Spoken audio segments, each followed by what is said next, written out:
that transition was messy. I was pretty low, a little bit self-destructive in some ways, not with substances, but just, in the weight room and stuff, you do things that were not safe. I remember I went and sat on the field, the spot where it happened. I was just lost, and I couldn't wrap my head around any thought other than what had been taken away from me. And I just asked myself out loud, it's like, who is Matt Brown without football? And it was just this, deafening outer and inner silence.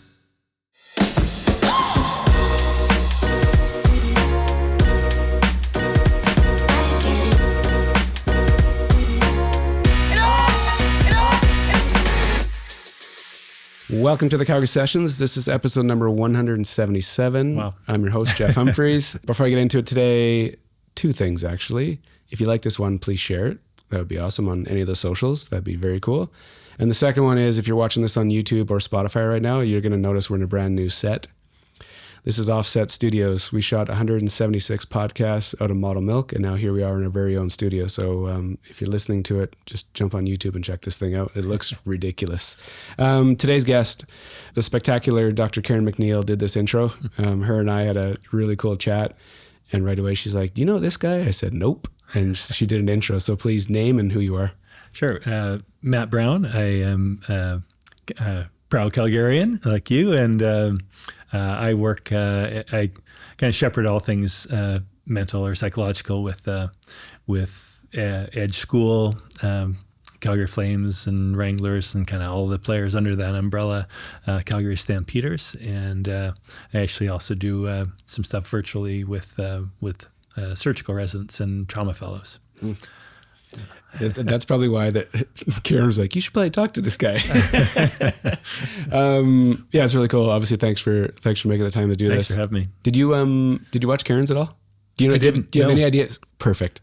So the gist of the show is I like the guests to go back as far as they want to go back. So the kind of first early memories, and we kind of weave this path all the way to where you are today and connect some dots, and just like, so it's just this kind of like giant story arc from where you were to where you are. So take this thing as far back as you want to go, and we'll go. Yeah. Well, as I mentioned off the air, I was an Army brat. So my dad was a military doctor, and I'm from 4 boys. So so every 2 years we move again, and kind of all over the country, and a little bit into the NATO base in Europe, and so saw lots in those early years. But what ages were you?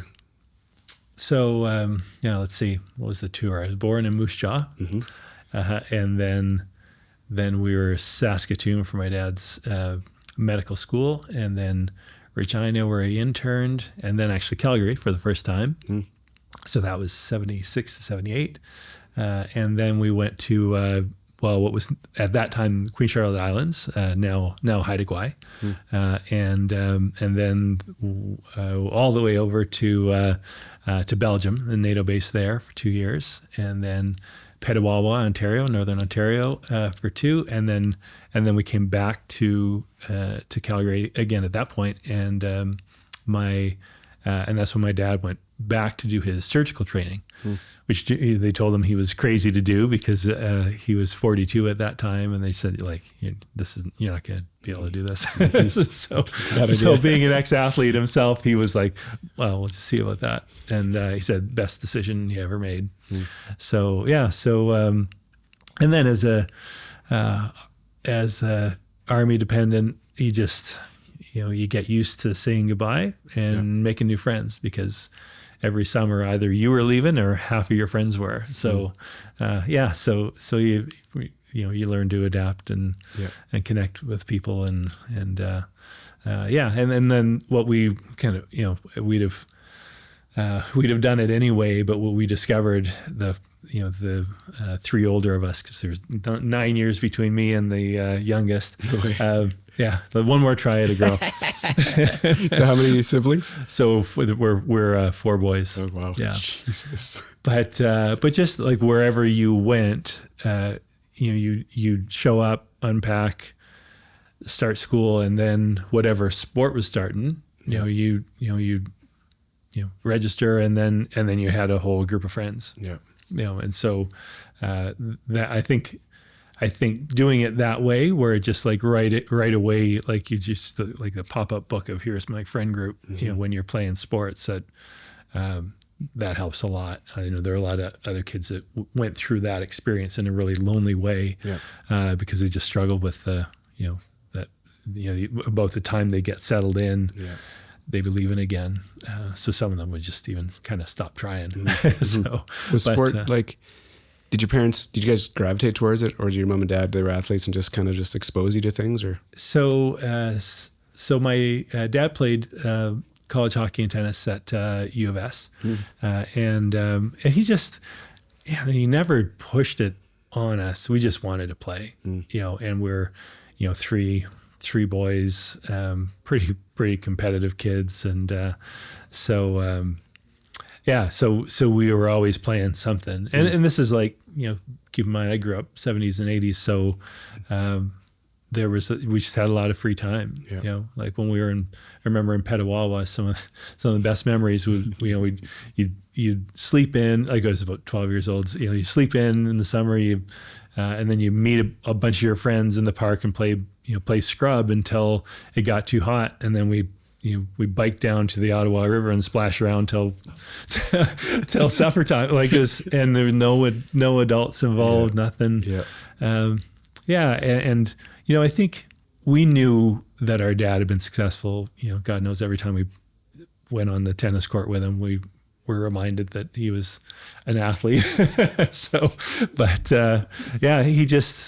He loved it and would tell his own stories about his experience, and then without being pushed or prodded at all, we just, it was all of our favorite thing, with the exception of my youngest brother, who he enjoyed his sports, but he's a real musician. You're cool. Yeah. So you snuck something in there about you're all competitive. Where'd that come from? Was it? Could you ever? I'm guessing you've thought about it a little bit. Like, where is that? Is that a natural thing, or is that like an environment thing, or where does that come from? Well, so that's the funny thing is, like, because I do a lot of work leading up to the NHL and the CFL draft, and what you hear sometimes is like this kid's got all the tools, he's big, strong, fast, skilled, but just doesn't have that competitive bite yet. So so we just have to put that in him, and I'm always like, no, like if a kid's not competitive, they're not, and it's not like can you encourage someone to be a little more gritty and try a little harder and compete a little harder? Yes, but the amount that you'll move the meter is so small that it's folly. It's a lot like speed. Like, can you develop speed? Yes, but there's some that are just freaking fast. Yeah. And I would say a lot of the psychological attributes, they're kind of the same way. They're more hardwired than they are learned. So, but certainly you just had it. So it was just like, I think, and so we play this game in the yard where, you throw up a football, and we play with our cousins as well that were football players too. And someone would grab it, and the whole game is trying to smear that one kid. And so begs the question, like, why would someone grab the ball? It's like, because it's the best, so we usually end with with a nosebleed or so it just went too far. But like, what just loved it. I was kind of the youngest of that group, but man, did I want that ball. Usually at some point you're like, why did I really? It's like or Nate Bargatze talking about mosh pits. He's like, first you're like, hey, I think I want to be in that mosh pit, and then 30 seconds in, you're like, I do not want to be in this mosh pit. It's a bad idea. So it's just in us, I think. Yeah. So, and probably more as much from our dad as anything. But do you think when you say that, is it just like watching him? Or is it just he had it in him and he just operated at a certain level and just like you just learn it? Yeah, I think it's just it's it's a personality trait more so than anything else. Now, can it be reinforced and strengthened if you have it in you? Yeah. Yes. And for that matter, sometimes you have to learn how to wield it in a way that doesn't get you into trouble. So speaking of like old memories, I was, when we were in the Queen Charlotte Islands or Haida Gwaii, in gym class, we're playing, I'm sure it's outlawed now, but Red Rover. Do you remember that game? Classic. Oh my God. And anyway, I picked my spot, and I was like, at that point, like fairly kind of big, strong kid. And then just, kind of freight train through these two kids' arms, and, one of them's yelling, the other's crying. And then I got sent to the principal's office, and I was dumbfounded. I'm like, what did I do wrong? I just played the game. I just played it well. Like, so I remember the teacher saying, yeah, but like, you have to know like how far is too far. And it just didn't scan at all. I'm like, what? Like, okay, one move. I better go talk to the principal, because I cannot talk to you about this. So, yeah. Was it sport for you as a youngster, coming through like elementary, junior high? Was that kind of between bouncing around and sport? Was that kind of your? Yeah, it certainly was my favorite thing. Yeah. Like when you kind of woke up in the morning, like you couldn't wait for whatever you were playing that day. Yeah. And I was always sort of that, like, there was a group of kids, like, and something was happening. You're like, I'm playing. Mm-hmm. What are we playing? You didn't, it didn't matter what. Yeah. But yeah, I always just loved it, and loved competing, loved keeping score. And, and it was like, I was good at school, and I was curious. It's not like I was just killing time there. Like, I enjoyed it. I really looked up to, my dad, Dr. Brown. And so for a long time, I thought that that was going to be my path. So started off in pre-med at UFC, and did not love it. and I took just as an elective, a intro psych class with a guy named Jock Abra, who was just he'd come in and just give you everything every day, like just such a orator. But and I remember walking out one day, and I was like, man, like I wish I had more classes like that. And then it's that epiphany, like, well, who picks your classes? Like, probably find some half close. So that's when, and I actually remember thinking, like, no, this is what I really am interested in, but already trying to figure out, like, how am I going to break it to my dad, because he's so loved, and still loves his relationship with the field of medicine and surgery. And in fact, he's 80. He just turned 83, and he still they still book him into the OR, and he goes in and helps and kind of mentors the younger surgeons, and just a trained set of eyes, right? That's like cool. Just then the operations are faster and safer and all that. And you're like, you could only, at 83, could only do that if you just loved it. So, so that was his thing. But I just knew, I was curious about it, but it wasn't like my passion. It didn't get me fired up. Did you, outside of like playing sport and doing it, did you ever like follow it? Did you follow a sport, whether it's through like magazines or did you ever like obsess? Like, was there obsessed?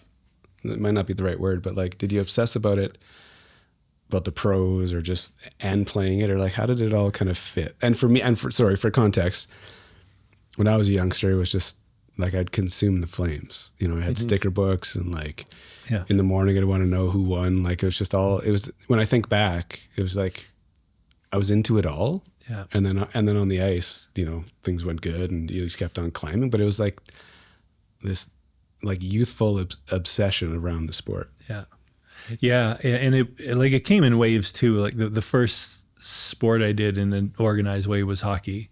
And I'd get up in the morning on Saturdays, and early enough to watch Spider-Man, and then go and play. And but I remember way back, just Saturday night hockey night in Canada, and just sitting with Dad and the other boys, and if even when we were really young, we'd we tough it out until the intermission so we could watch Peter Puck. And so there was that. And then we actually had a couple of moves in a row where we couldn't play hockey. And then other things started to fill in, was, start playing, like when we were on the NATO base, was playing football there for the first time. And and then, but even when we were younger, like I have kind of Saskatchewan roots.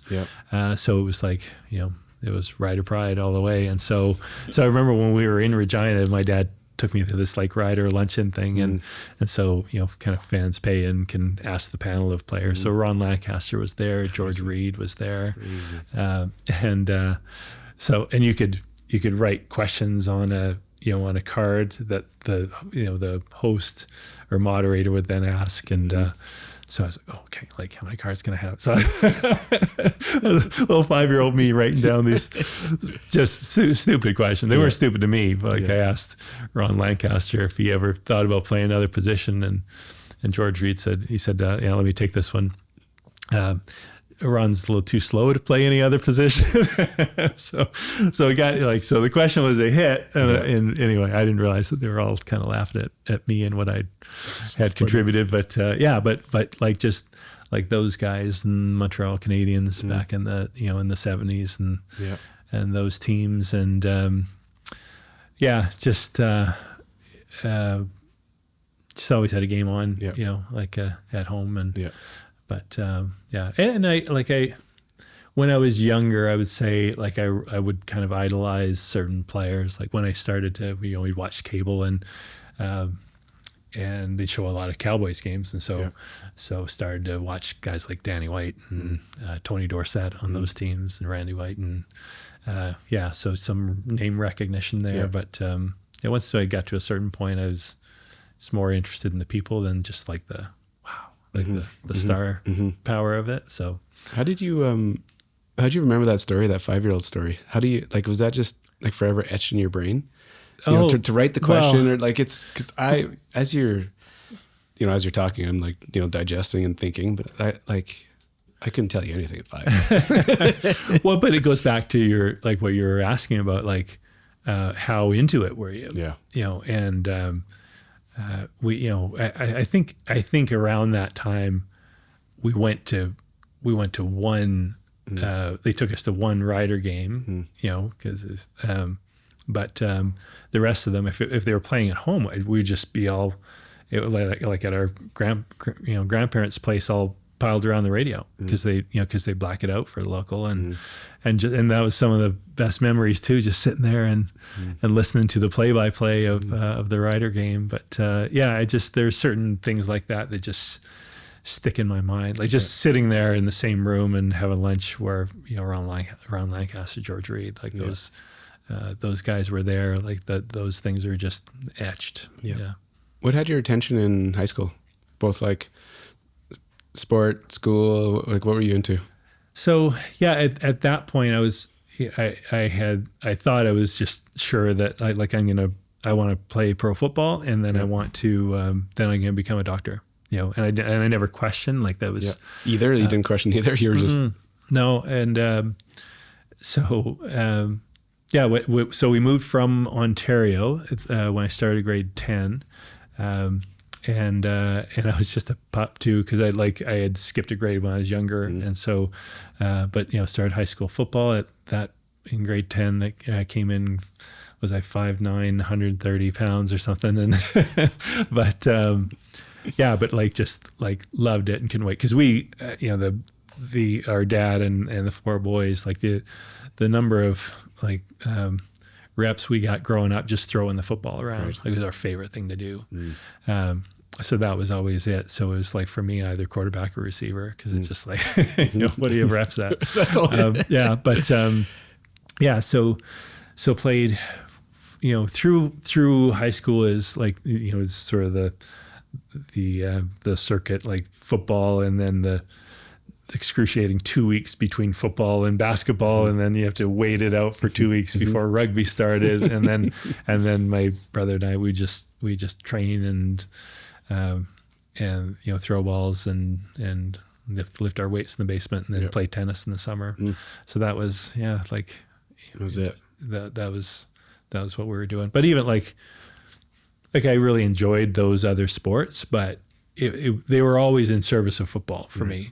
You know, like I remember, it's not a good memory, but we had a basketball game one night, and I was in the school weight room doing a leg workout, and Ken Campbell, our head basketball coach, he walked by, and I said, like, we kind of met eyes, and then I was like, oh, did he see me? And they came back in, and he just looked so hurt, like don't you care about what we're trying to do here? And to me it was crystal clear. It was like, yeah, but like I'm not gonna miss workouts. You know, like I kind of know where I'm going. And looking back, I wish I had approached the other sports with the same reverence that I did football. Yeah, because I used to get really nervous for my football games, and I think if I had cared as much about basketball, rugby, you know, the tennis tournaments or whatever, I would have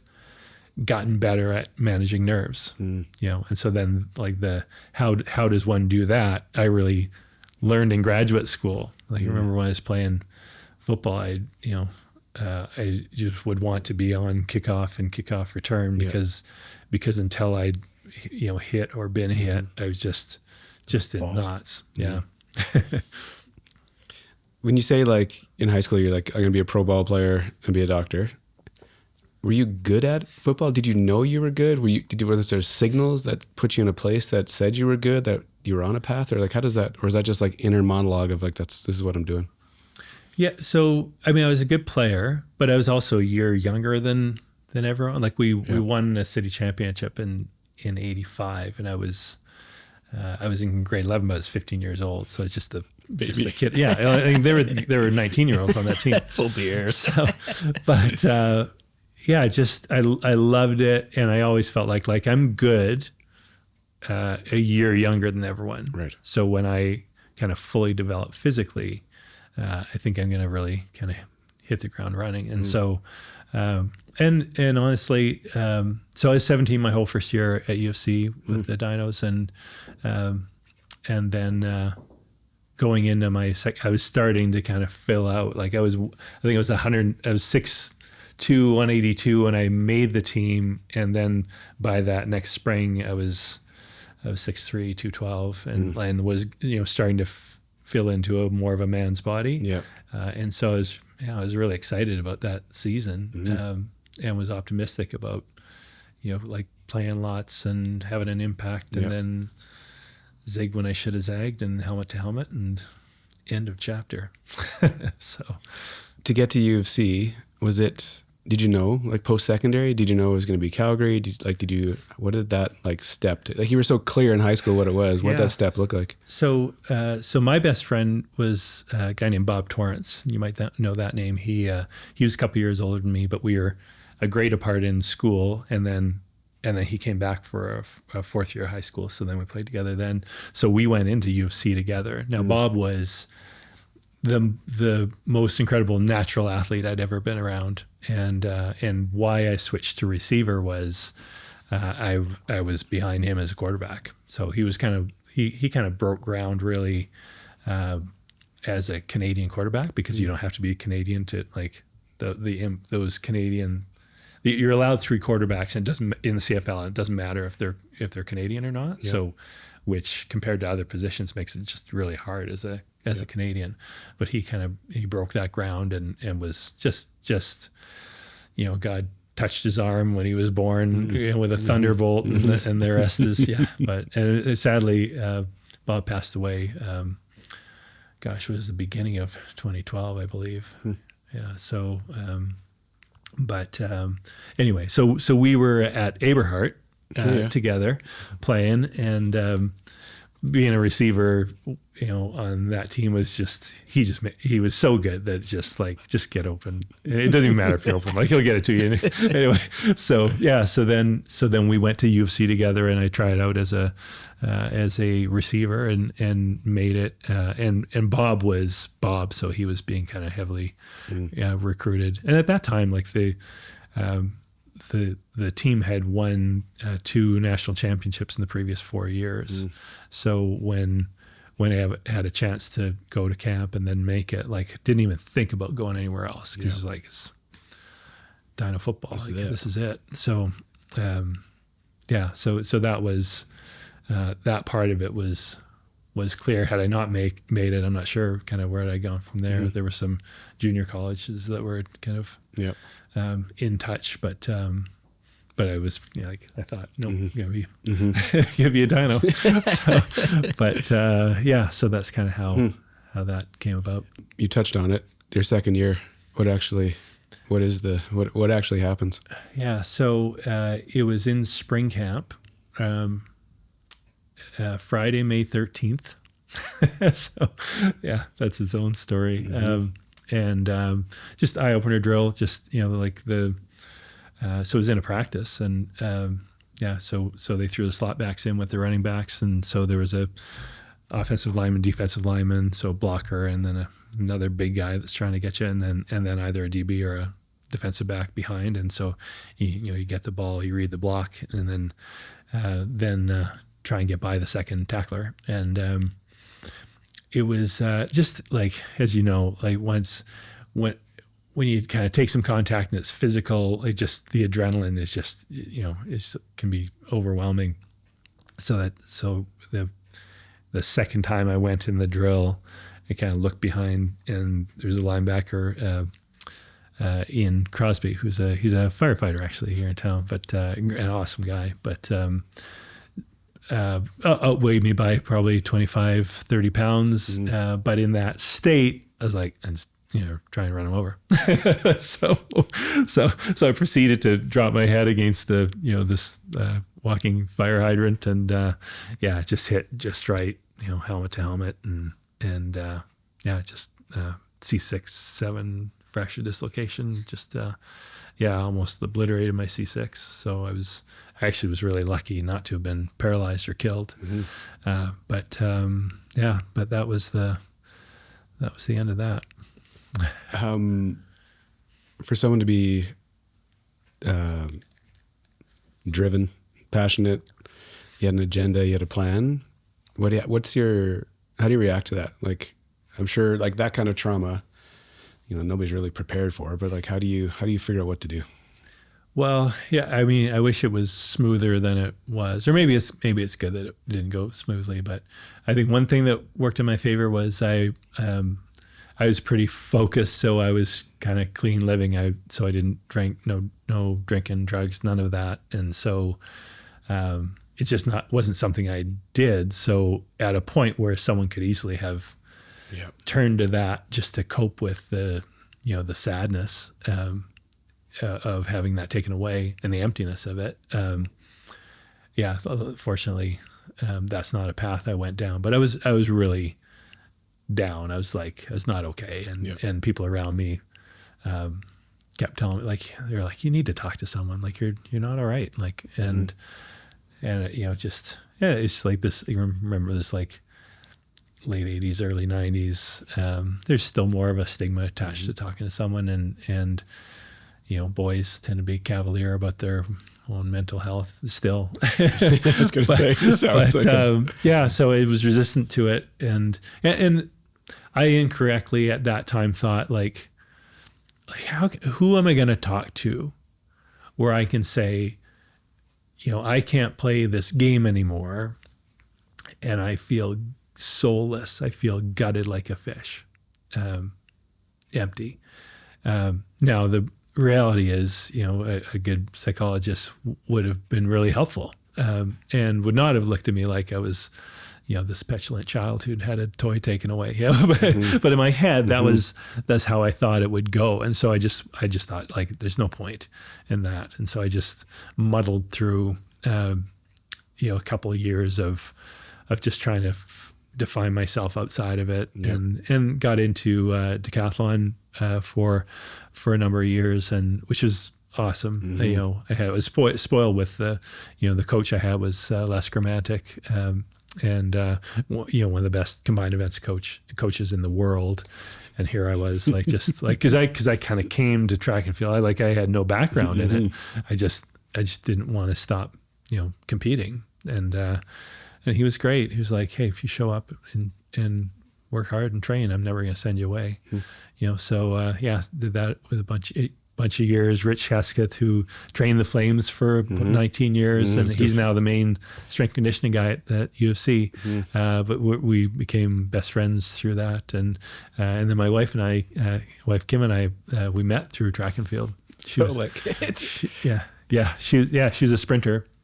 A little water bug. She, her first 20 meters were lightning, but I somehow caught her, just caught her off guard probably. But so that's, but that transition was,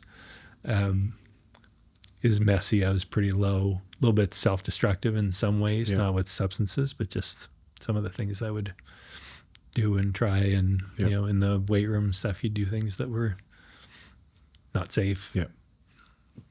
Almost daring fate, in a way. But and it was. I remember I went and sat on the field, the spot where it happened. Just one day, I was just lost, and I couldn't, wrap my head around any thought other than what had been taken away from me. And I just went and sat, on the field, the spot where it happened, and I asked myself out loud, I was like, who is Matt Brown without football? And it was just this, deafening outer and inner silence. And I was just, I was like, he's nobody. Now, what's interesting is, like, looking back, I had a amazing family, that loved me, supported me, never pushed me any, they just really as textbook, how do you love a child, and support them, upbringing as you can get. Emotionally, I had a lot of eggs in that basket.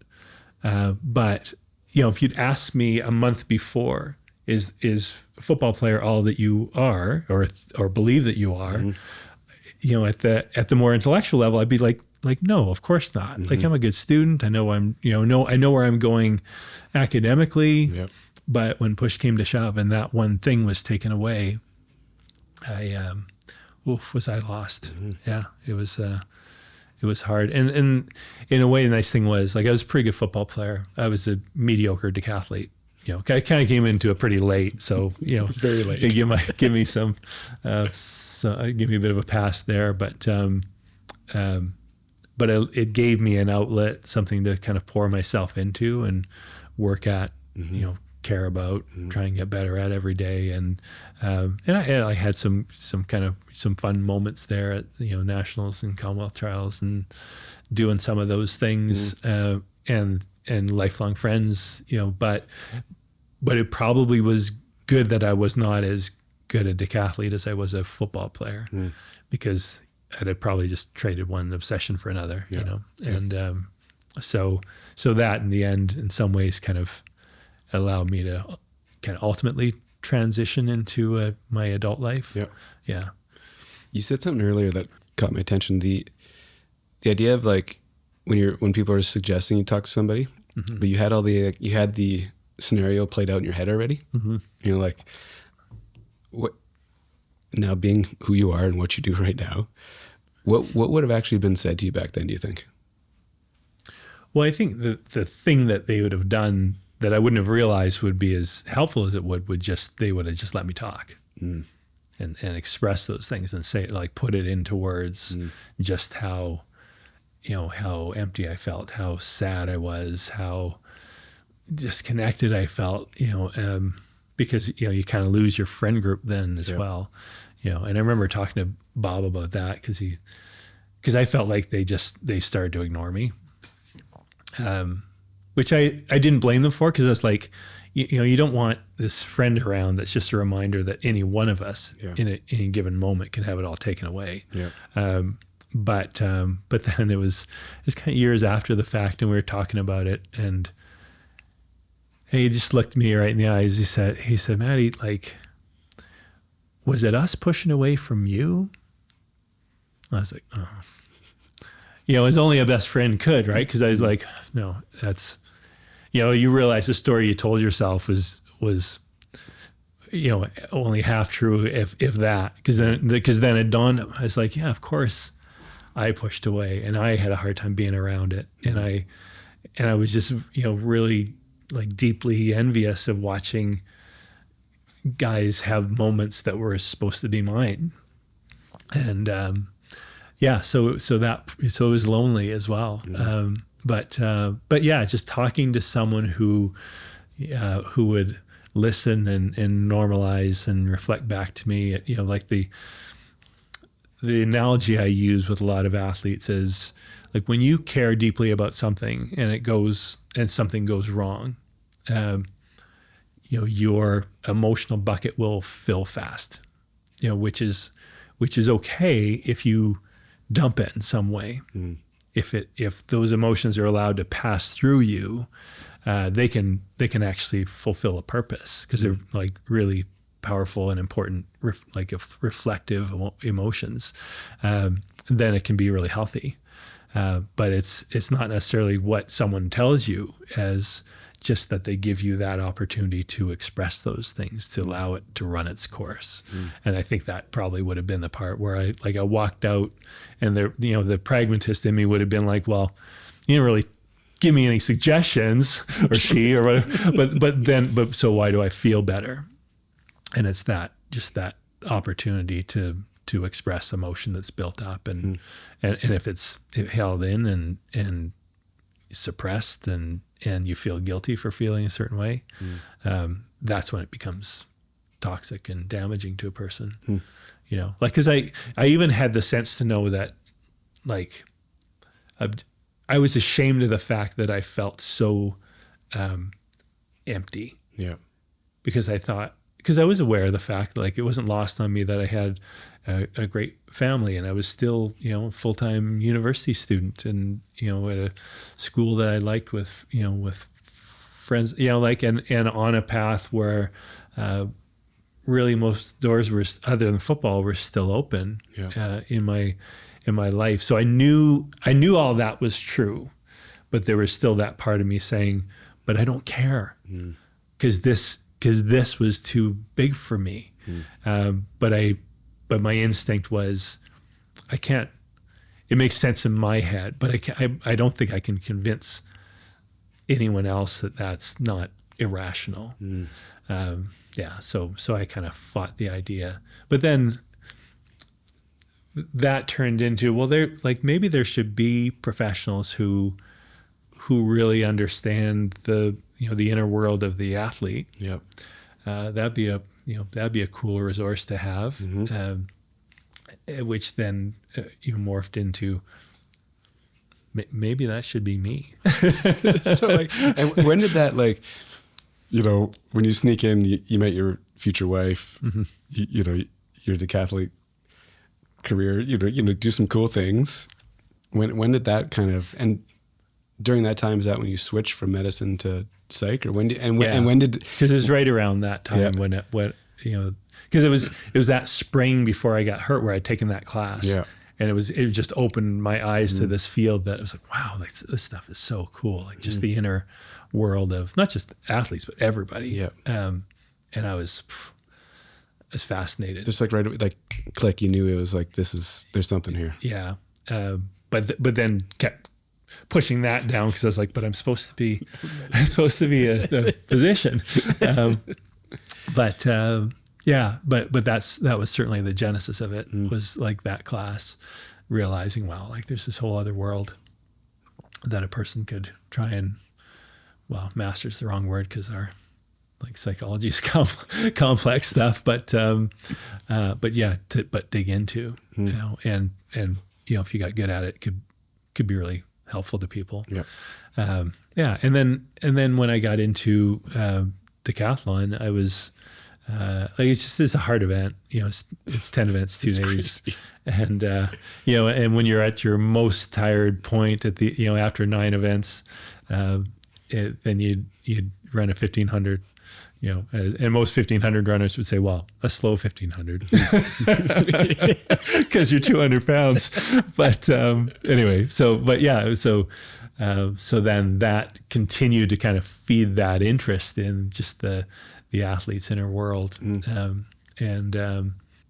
then I started off much more interested in kind of the mental health aspect of athletes. But then I did a master's that delved into the performance elements as well, like just focus and, regulating motion and handling pressure and recovering from mistakes, like just all that. There's a whole mental game that I became familiar with and kind of facile with teaching to others. But all along thinking like the most important moments for me professionally, if I go this way, are going to be those darkest moments for athletes as they go through them. Yeah. Was it a new kind of idea? Like the sports psych idea back then? It was pretty new. Like there were some, like Cal Botterill, who was my advisor, and Terry Orlick in Ottawa, who Karen actually trained under as well. They'd been doing it for a while, but there really were only a handful of them around. Yep. So it was much newer then. Yeah. And because sometimes I get asked, like, athletes, like, are they really open to talking to you about stuff? Yeah. And the truth is, I think the athletes have been exposed to it more than the general public. For sure. So they're because like you look at today's athletes, they turn over every stone, everything that can make them better. They're like, consuming it, and so there's an openness there that you don't necessarily see in kind of general public. Because you don't have the luxury of a day off, right? Like you can be dealing with something and go into work and kind of tap away at your keyboard, and no one's going to notice that you're operating at 30%. But that's not true in sport. Like it's there for everyone to see, and then there's accountability for your bad days. So they tend to stay on top of things. With the exception being, as an athlete, like part of how a lot of them get really good is by training that idea that in the face of bad things, you keep telling yourself, no, it doesn't matter. I'm going to do it. I'm going to do it. I'm going to do it. And from a mental health perspective, that can come back to haunt you, because you can be in a dark place and then just with the trained, stubbornly optimistic, athletic mind go, no, I'm good. And then you're not, and then you're really not. And that happens sometimes, where there'll be a player that I work with, and I'll see them every day, and hey, good, yeah, great, yeah, everything's good, and then suddenly I'll get a text, gotta talk, midnight. Yeah, like, are you still up? and then I'm on, But what I'm glad about is, like, I don't care when that text or call comes. Like, when they need you is when they need you. Yeah. And then having enough of an understanding and familiarity of that, just that inner world of the athlete, and then the training at the post-secondary level to acquire the skills to help puts me in a pretty good spot. Yeah. The like post-secondary education, like got your master, like that whole, was it just a natural thing for you to kind of keep climbing that and keep doing all the things and getting all the letters and all the things? It was just like, did you need it, or was it just you wanted to just like get good at this? Well, I needed it. And I think the same is true with medicine as well. Like when people will balk at something that has a long runway in terms of training, because their notion of what school is like what high school or what their undergrad was like. Right. But as soon as you get into like the graduate studies and really into the weeds on the stuff that you're most interested in, it doesn't even feel like work. It's just so because you're so interested and engaged.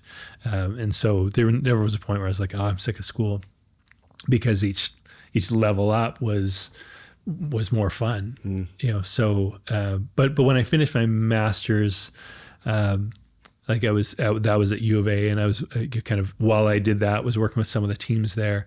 And I'd taken some counseling courses just with permission, at the master's level.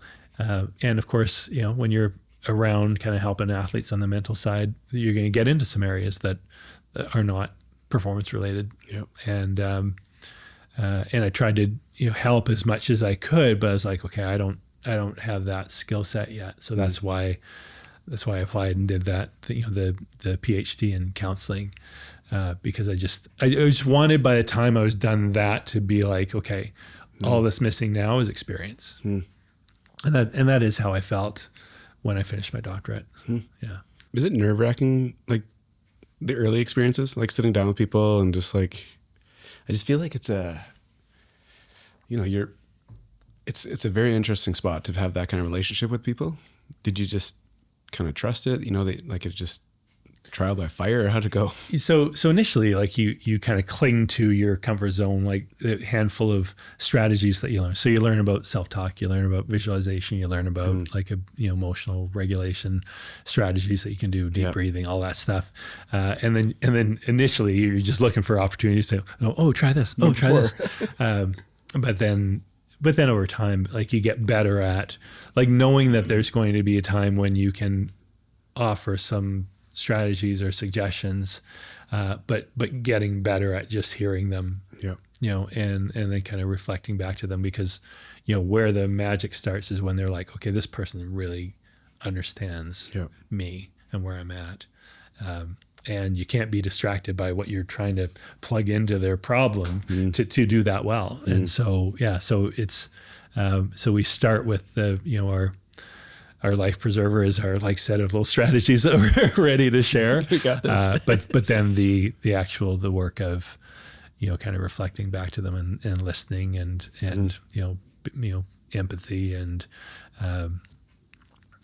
just really forming in your own head and heart, honestly, an understanding of what, it's like to be that person in this moment in time.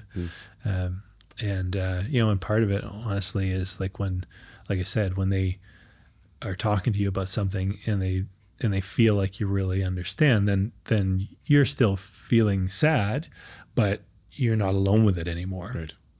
Because sad and feeling alone is that's a different cocktail. Yeah. But feeling understood, and having an opportunity to offload it, like that's a big step up in terms of health. Yeah. Is there anything, I don't know if this is taught or if it's just, or maybe it is or isn't, sorry, like how you present yourself, like the energy exchange, I feel like I don't know anything. I feel like the good ones, there's something there. And like right at the start of the conversation, I was asking about that, like competitive thing. Mm-hmm. Well, yeah, that my brain just went back to that, because can you teach like the micro skills of therapy and how to connect and those things? Like they've broken those things down and made them kind of, they've operationalized them, but I think it's like speed, or it's like competitiveness. Like some people just have that ability to connect, to empathize, to, and then to convey that. Because like, if we're honest about it, if you ask people about their experience with counselors or psychologists or therapists or psychiatrists, it's probably 50-50 how many of them say, wow, it was really great. Because just as many will say, I just felt like I was this lab rat. Yeah.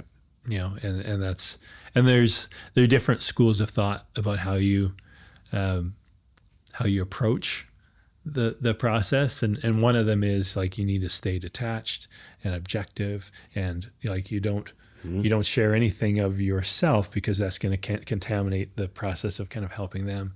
And I remember learning about that approach, and even meeting some pros that like just are off-putting when you meet them. You're like, this guy's a dick, but I was like, no, that's not me at all. And then I started digging into like the humanistic and existential counseling theory and practical sort of tradition. And I was like, that's me. Like, because, you know, if in its most basic form, you're like, we're two human beings, you know, on our own paths, but converging in this time and place.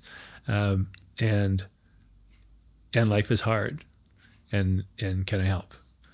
You know, like it's that presumption that like that I'm this life guru or something. It's just as offensive, like, because it's, you know, it builds this kind of fortress that no one can, you know, kind of live up to. Yeah.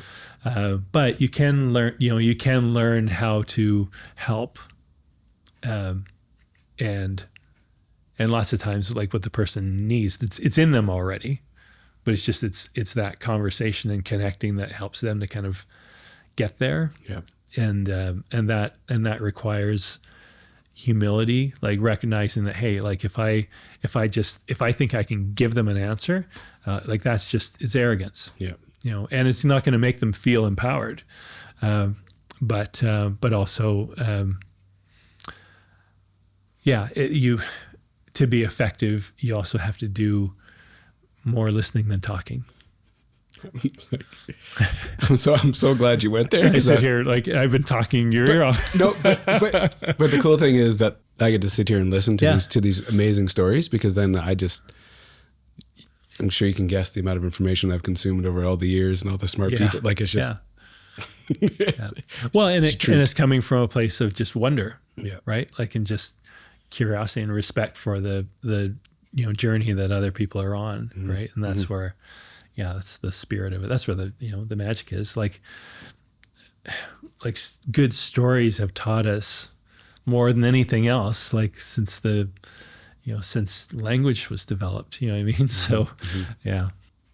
As you post-graduating, so you have you have your doctorate, you have all the things. Do you have do you have an idea of where you're going? Do you been working in like co-op programs or working for other people? Did you have like a sight line of what this becomes? You know, I love it in the weeds, like just doing the work right now. Mm-hmm. But like Kim and I met with a financial advisor a few years ago, and the guy said like when do you want to retire? I'm like, why would I do that? Like, you realize how long it took me to get good at this? I'm just like, I'm crushing right now. But I just love the work. But I do think that at some point I would like to like share with and like periodically I'll meet with like young professionals that just have questions or want to bounce things off me, and that's really fun. But will I teach it at some point? I think that'd be a lot of fun. Yeah. There's a part of me where that idea feels presumptuous. You know, like who am I to say I'm going to teach you how to, you know? So that might be part of it. I also, I obviously, as we talked about, you know, sport has always been a passion, but the work I've done with surgeons, I love. That's cool. Yeah. It's like both worlds just going. Yeah. Well, I think for them, knowing that my dad was a surgeon, so like I have a familiarity with their, like not just the field, but the life, you know, because you know, because I think he dealt with some guilt while he was doing his surgical training, because it was, you know, he was never home, because that was the, you know, how it was done. But I was in high school, so I was like, oh, I'm good. My own things. Like it's just, but, so I was always just so proud of him, what he was doing, that I never resented not having more time with him at that point in my life than I did. But that, working with surgeons is fun because it's a whole other kind of pressure, right? And the funny thing is, like they're really impressed with like the pro athletes, for sure. Like, well, like, you know, how they do that in front of 20,000 people. And I'm like, well, how do you do it when someone's life is in your hands? Not life or death. Yeah, like each is duly impressed with the other. Totally. Yeah, but it's also it's hard and it's heavy, and what's interesting is you look at surgical training, and it's only very recently that the idea of having conversations about like coping with the emotions of a bad outcome has become part of, and not everywhere, but because I remember it was a group of PGY3, so they're in the third year of surgical training, and and I said like how do you cope how do you cope with a bad outcome, and one of them said, well, like you'd have a conversation and kind of a debrief with your attending surgeon afterwards, so you can make sure that you learn what went wrong and why and how to do it differently next time. And sometimes they would have those cases in the M&M mortality and morbidity conference where that like at a group level you're kind of reviewing what happened, and so everyone can learn from it. And I was like, okay, like great, like so at the intellectual level, like you like there's a process there. I said, what about the emotional level? And it was just crickets. Yeah, and there you could just see them going, oh boy, like. But then it was great because it's like, okay, well, let's talk about it. How does someone process at more of an emotional level, and what happens if you don't, and what happens if you just had a really bad outcome in the trauma bay and there's another one coming in 30 seconds later. Like, how do you set one aside and go and perform? And it's just, there are a lot of layers to it, but those guys, like they're so smart and brilliant and motivated. And so having the opportunity to kind of initiate and guide a conversation where they start to figure those things out. Like, it just, I guess it feels like noble work, I guess is how I would put it. But I could certainly do more of that as well. Yeah. So, You're in such an interesting spot as you introduce yourself with all the teams and all the things. When you graduate, what's your path going to look like to get to this spot where you can, you're just, like I said, you're in a good spot. You've kind of hit your stride. Things are working. Like, what'd the path look like to get there? It was so fortuitous for me because when I got to U of C, started my counseling PhD, I was working with a lady named Kathy Cairns, who's awesome, on more the like clinical counseling side, and then Cal Botterill was here, kind of getting the applied sports psych at CSI on its feet. And so they were kind of co-supervisors. And so learning, from two just amazing pros.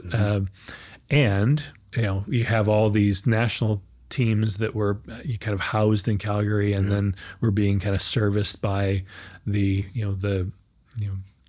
sports psych and physio and strength and conditioning at, through CSI. And so I was kind of interning with CSI. And then when I graduated, like I just carried on with the teams that I had and added a couple more. And so it was kind of, the next step was just, I was already in it, which is just really lucky. And not everyone has it kind of set up as, as easily as that. But then went to Pittsburgh. I was there from 03 to 06, working with surgeons at that time, and then came back, and then that's when I got involved with Edge School, which is a school for athletes, and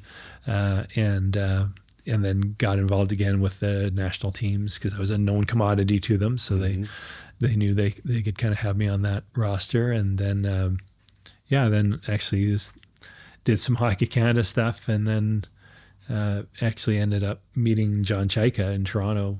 He was kind of overseeing the training of Max Domi, and then we got talking, and then the Coyotes hired me. I was there for a couple of years, and then the Flames thing came up, and that was that 2016? Oh wow, it's been a run. Or 2015 maybe.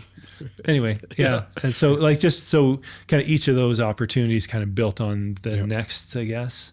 So what did I have like a because I talk to young pros all the time who are like, I want to be there, and I was like I don't think I ever told myself that. I was like no, I want to be really good at helping athletes, and so it wasn't so much about what sport or what level, or, so it just, and I was doing lots of it and kind of taking all comers, and, Yep. kind of cut my teeth very broadly. Yep.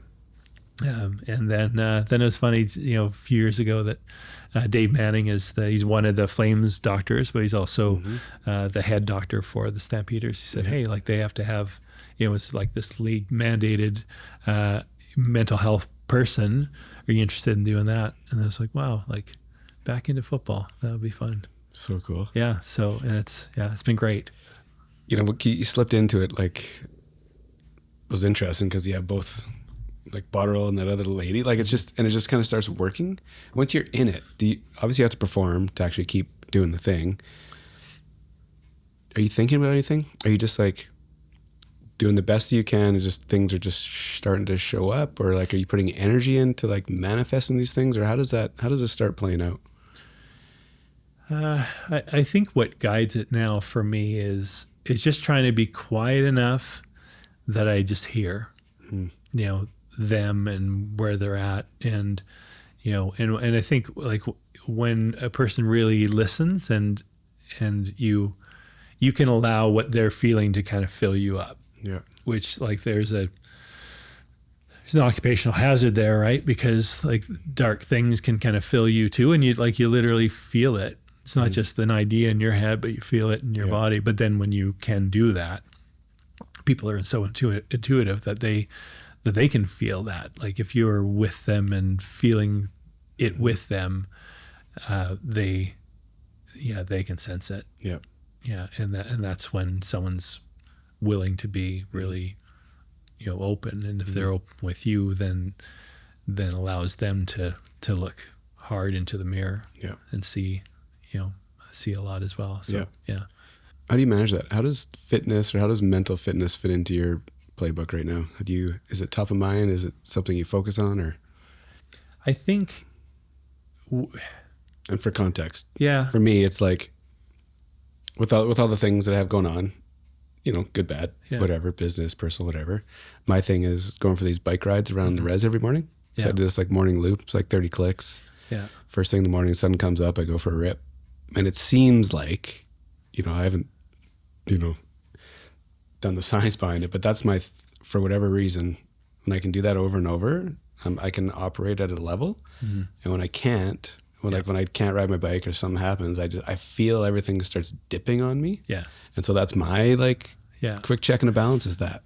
Yeah. And it's the same for me. I'm like, it's exercise is the key thing. And it's not, when you look at a brain scan, or a PET scan of brain activity after someone's even done like a 20-minute walk, everything just lights up, things switch on. But also, if I allow other people's struggles to fill me up, it's going to need a release as well. Yeah. So there's the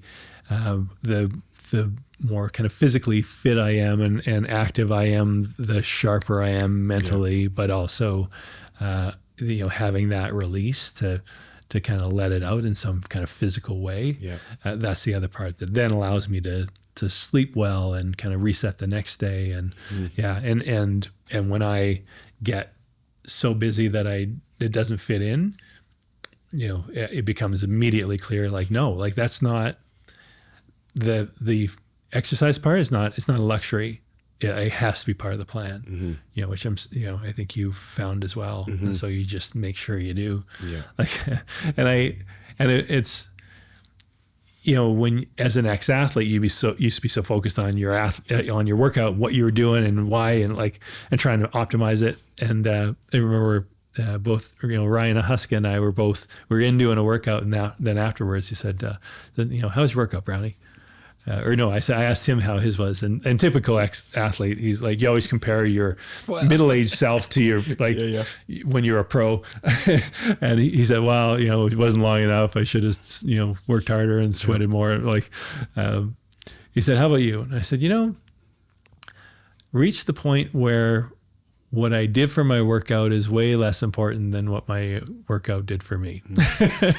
He just stopped, looked at me, like, huh. But the other thing, I've shared with the coaches, is that same graphic when you show brain activity in someone who's exercised next to someone who's been just sitting still. Yeah. Like you can see that like the cool greens and blues of like lower activity in that sedentary body.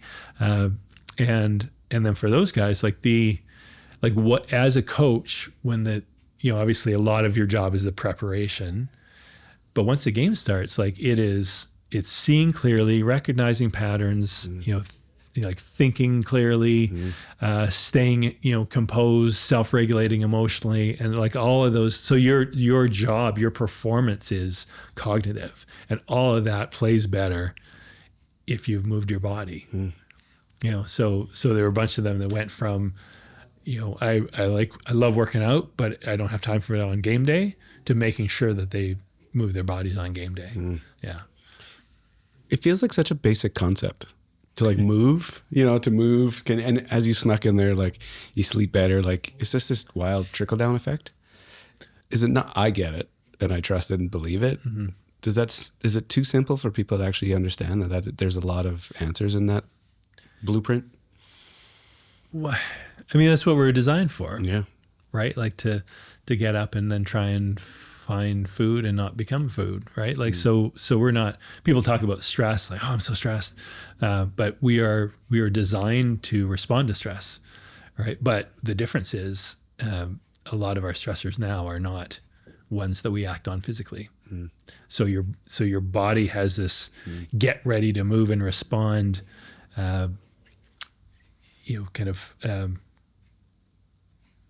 response, to stressors. Yeah.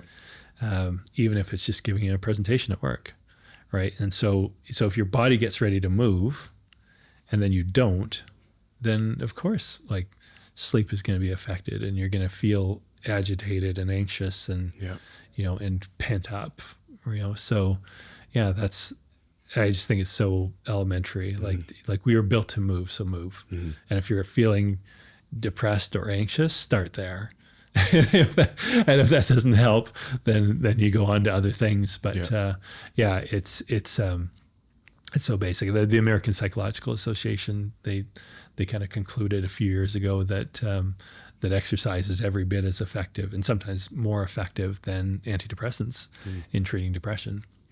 And it shouldn't surprise us. Like just that you just look at it from a neurochemical perspective alone. We just it allows you to release the things that are healthiest in a certain balance. Yeah. Makes so much sense. I know I'm preaching to the choir. Do you give much thought to where you are, where you came from? Do you give yourself much time or space to do that? You're in a very cool spot. Do you feel lucky? Do you feel like this is what it is because this is what I've been thinking about? Like, how do you piece it together? Yeah, I mean, but like part of when I'm having conversations with athletes, I'm able to draw from previous like stories that that have been shared with me, and you can't necessarily share the names, but then they're similar enough or crossover enough with a person for that story to kind of help them make sense of theirs. And so drawing regularly from kind of these previous conversations and some of the experiences of my own, like it keeps you kind of always connected to what your process was in getting there. So it's less hit and pause and reflecting back than it is always sort of being connected to those memories and experiences. But it's really I hate using the word fun because people like the connotation, just, hey, this is great. But it's just, I feel so engaged, and I really love what I do, and I love connecting with people, but I love the trying to put the puzzle together in a way that, like, once you can kind of see it with some clarity, helping them to do the same. and it's a process to get there, and to be able to kind of fluidly recognize those things, and at the same time that you're connecting and not, so they're sitting there thinking like, he's thinking about something. I don't think he's listening to me anymore. but both things can, like after a while are happening at the same time. And yeah, so I'm thankful for the experience that I've had. I'm also thankful for the people who I've worked with that, whose trust, I had as well, because it takes time and experience and people being vulnerable for you to, to hone that skill set. Yeah. Do you ever, this is random. Nothing comes from nowhere. Thank you. The idea of, like, do you ever feel drained, or is it, and again, more context for where this is coming from. When I first started doing this show, I would do 2 a day. Mm-hmm. When I first started doing it, like the end of that second one, I was like dead. There was a lot going through me. Yeah. I was tired, but like energized, and have these like wild conversations, and I couldn't really unpack it with anybody because it was just, you just kind of like, it comes out. Mm-hmm. Is that, and then, 176 in, I can manage that better. Yeah. Does that play into your world? Did it back in the early days? Like whenever someone is engaged in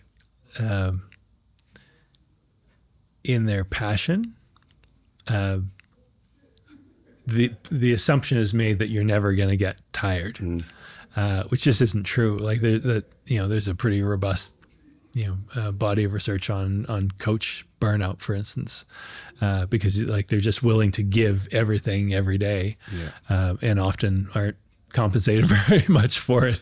But but it's the recovery is as important as the work. And it goes back to like if I start to feel that way, like just drawn, like people aren't getting the best of me, then I go back to the basics. That's like, how am I sleeping?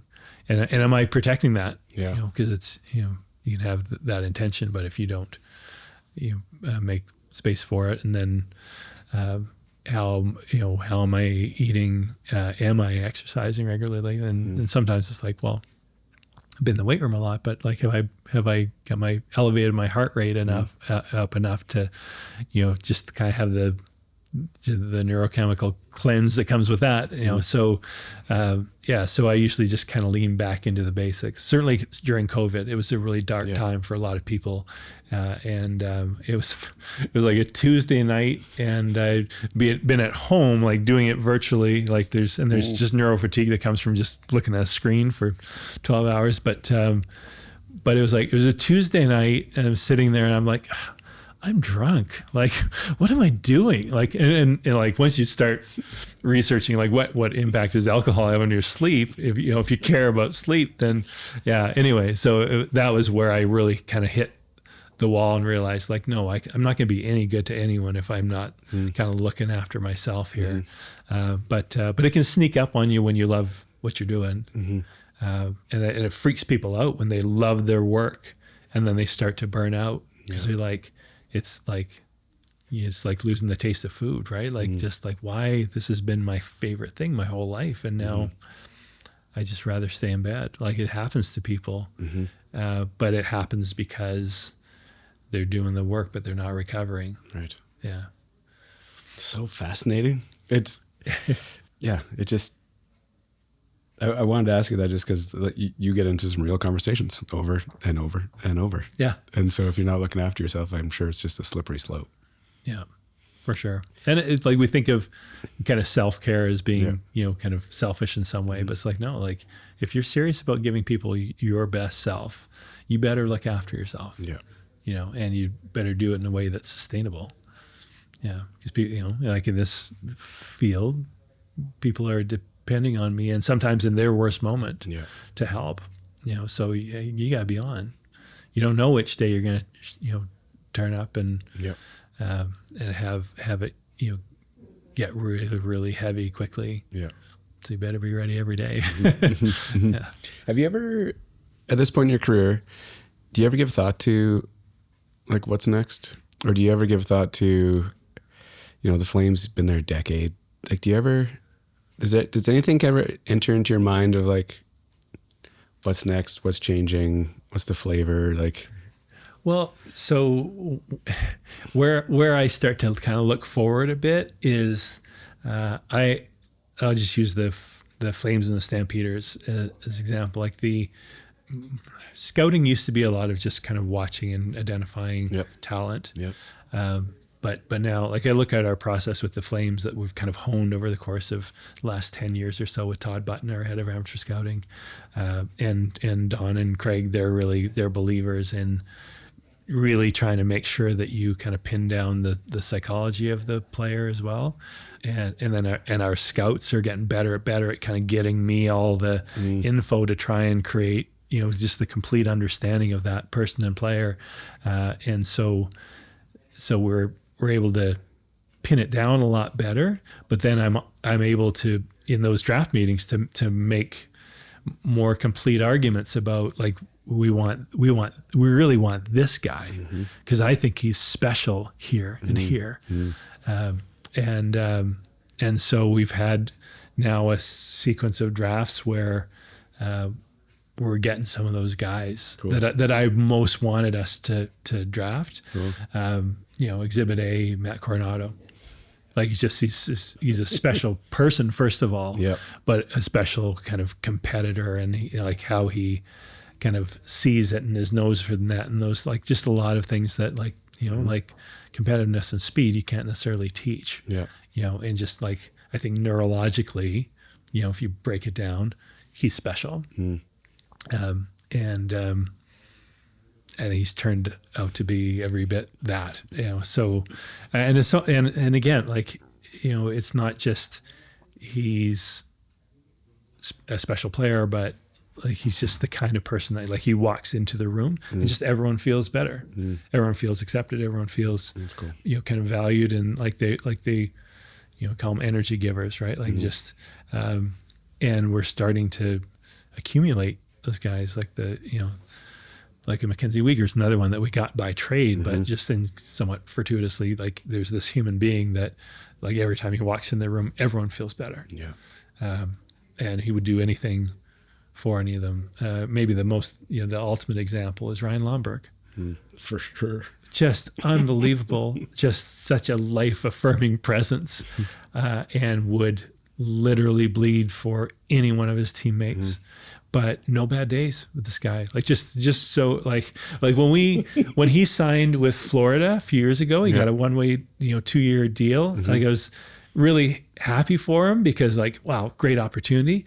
But I was really bummed because I just I wasn't gonna see him every day, and he just is just such a special person.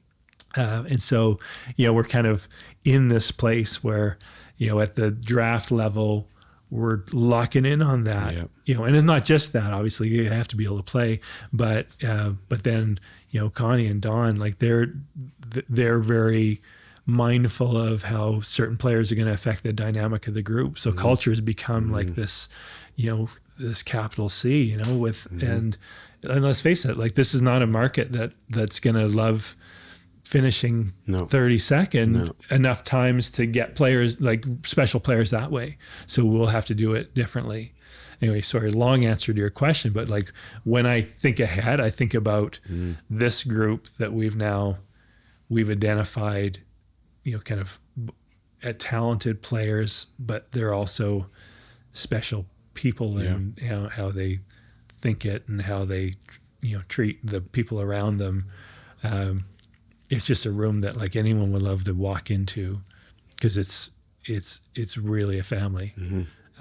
And so like I try and make sure that like we have it's great right now, but as some of these younger guys start to just fill out as players, then it's hard not to look ahead and go, man, it's gonna be good, like miserable team to play against, because literally like everyone in that room, their worst fear is letting the guy beside them down. It's fascinating you explain that. My buddy Doc Ald said the exact same thing about the culture. And so It's so good right now. Yeah. And it's like, you need, for a great culture, you need great leadership and you need great fellowship. Right? Like you have to have the ones that see that lead, like the watch of Michael Backlund prepare and the way he looks after himself and how he thinks and how he resets when things go badly and learns from it. And, and we've got this room full of young guys that just watches every move and are learning so much every day. Because you can have great leaders that no one's paying any attention to, right? You have to have both, and right now we really do. So cool. Thanks for doing this. Thanks for having me. Obviously, we could talk all day, but I've been lucky and had some cool people on here. Sandra Wigg, this lady that wrote The Power of Great Thinking. Yeah. She was really fascinating. Obviously, Dr. Karen McNeil, super fascinating. And what's really triggered me are those kind of like these conversations. The idea of learning about how it all like works up here. Yeah. And just so yes. So thank you. Yeah. It's a cool experience for me. Yeah. Well, as you can tell, it's fun talking about it, because obviously that was the thing that I just, that epiphany of like, wow, like this stuff. Well, I mean, it's the science of us, right? Like what's could be more interesting than us? So, but yeah, love to do it. It was a lot of fun. It's lucky to find it though. Hey, like it's lucky to find that, because as you're talking the whole time, you're smiling, you're like super passionate about it, and you're in a cool spot. But it's tricky when you're not in that spot. Like it's tough to I know a few people right now that are I'm 48 right now, and there's people in my kind of world that are just like struggling to find that thing, which is like it's a tough spot. Yeah, and who knows if I hadn't broke my neck, that's it. I might have just stayed the course what I thought I was supposed to do. Yeah, and not saying I wouldn't have enjoyed a kind of a life of medicine, but like the convergence of like this field with my soul just has felt just right. Yeah. You're here in a spot. Yeah. You've been in a spot for a long time. Yeah. I end the show with one question. Yeah. When I say Calgary, where's your head go? So for me, I think it's such a great sports city. It would probably surprise you that that's where my head would go. But like, I was actually the 88 Olympics was that was the same year that I broke my neck, but so was that February, and so was 17, and it was was so electric. Like the whole city was so into it, and so that's a really indelible moment for me. That's very Calgarian, and the last Olympics to make money, I think. So like they just did it so well. Like just so hats off to to everyone who made that Olympics so special. But then the legacy of that games was like the Oval and COP and so there's been a lot going on that's sort of, it's a real sport hub here, and and so as a because I was 14 when we got here, so a lot of my just formative adolescent and young adult experiences were kind of rooted here in the city and the sport world. But just lots going on here, and so many of my memories of this place are rooted in sport. Amazing. Thanks for taking the time. Thanks for having me. Yeah, it's gonna be it's cool to meet a character like you work in the city, because it's you're doing really cool things, working with some obviously high end people. So yeah. Well, I mean, at the end of the day, when you distill it, like we both listen for a living. So how's it getting better than that? And that's the trick, right? Like I always laugh because there's the less I say in this environment, the better. That's when I know things are like operating at a certain level, because I don't have to, guide it. I don't have to jab it. It just happens. Well, and great teachers know that, and coaches know that too. Like it's like great teaching is asking good questions. It's not giving answers. Yeah. So good. Awesome. Thanks again. Thanks for having me.